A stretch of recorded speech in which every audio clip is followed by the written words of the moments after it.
Today, a German court issued a landmark ruling sentencing a former Syrian intelligence officer to prison for crimes against humanity. It is the first case over state-sponsored torture under President Bashar al-Assad's regime.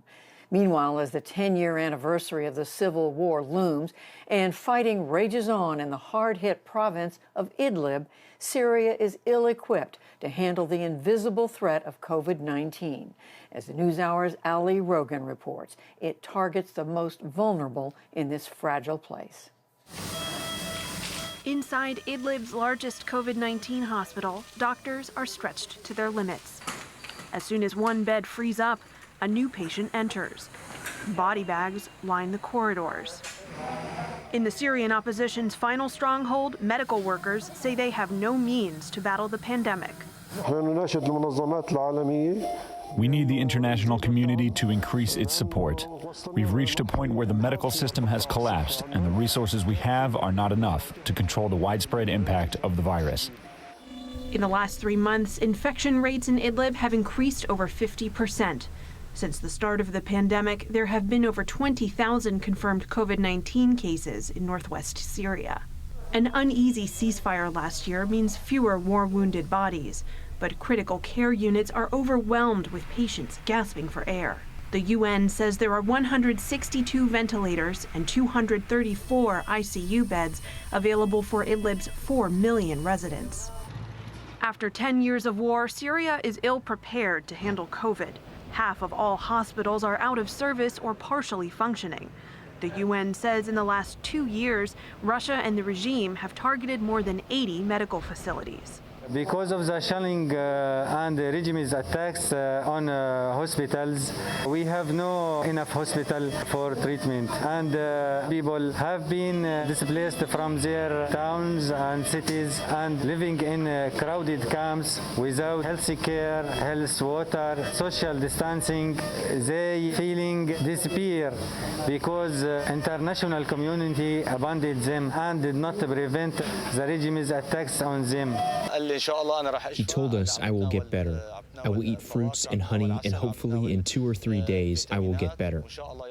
The virus left Yahya Arja's family grieving. His uncle Ahmed Arja died from COVID-19 complications within 10 days. We told him, let's take you to the hospital so someone can take a look at you, but he refused to go. He didn't even believe the virus was real. He thought it was just something there to scare people. Misinformation is widespread.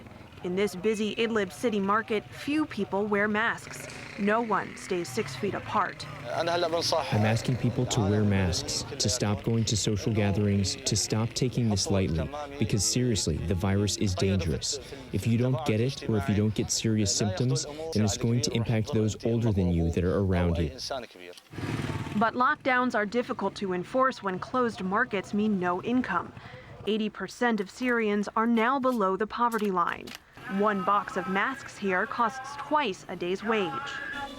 20 miles north in Idlib's countryside, masks are non-existent. Infections here are rising. These makeshift tents house nearly 1 million people who fled Russian and regime airstrikes. Fresh snow covers plastic tents this winter. The season brings fierce wind and rain, flooding their homes. As temperatures sink, children chop down olive trees for firewood. Ahmed Davul burns the branches with plastic and cardboard to keep his 20-day-old newborn warm. I don't have anything else to keep him warm. It's very difficult here in the winter.